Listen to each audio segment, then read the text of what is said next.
হরিণ যখন জাদুর শক্তিওয়ালা ওই ফলটি সিংহকে খাওয়ায় তখন সিংহটি জোয়ান যুবক হয়ে ওঠে।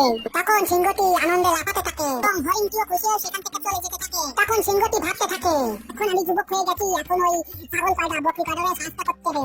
এরপরে সিংহ সারে ছাগল এবং বকরি কয়টারে মাঝে ফেলাই দেয়। হরিণ যখন সিংহের কাছ থেকে যাচ্ছিল তখন সিংহের কাছে এক গুলি দিল। হরিণ বলল, সবগুলো ছাগল বকরি কিভাবে মরে গেল দেখা যাচ্ছে না।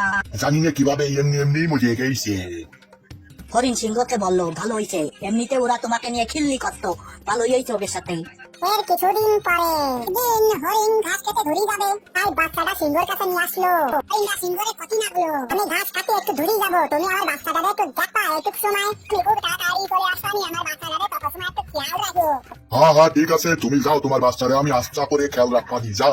হরিণটা ওখান থেকে চলে যায়। হরিণটি চলে যাওয়ার পরে সিংহটি হরিণের বাচ্চার দিকে তাকিয়ে চিন্তা করতে লাগে। আমি যখন যুবক ছিলাম তখন তো আমি অনেক হরিণের মাংস খেয়েছি, কিন্তু আমি এখন আবার যুবক হয়ে গেছি। এখন তাহলে আমি এই হরিণের বাচ্চাটাকে খেয়ে ফেলি। সিংহটা হরিণের বাচ্চাটাকে মেরে খেয়ে ফেলে। হরিণ যখন ফেরত আসে, হরিণ তার বাচ্চাটাকে না পেয়ে সিংহকে বলে, আমার বাচ্চাটা কই? তখন একটা ছাগল বকরি এসে বলে, তোমার বাচ্চাকে ওই সিংহ রাখতে এসে সিংহই খাইছে। তখন সিংহটি বলে, হ্যাঁ হ্যাঁ হ্যাঁ, আমি তোমার বাচ্চাকে খেয়ে ফেলেছি। আমার হরিণের মাংস খুবই পছন্দের, তুমি কি করে নিবা বলো আমাকে। হ্যাঁ আমি এখন বুঝতে পারছি, তুমি এই সকল ছাগল বকরিকেও খেয়ে ফেলেছো, তুমি নিষ্ঠুর। তো বন্ধুরা, আমরা এই গল্প থেকে কি শিখতে পারলাম? আমরা শিখতে পারলাম যে যার যেমন চরিত্র তা কোনোদিনও পরিবর্তন হয় না।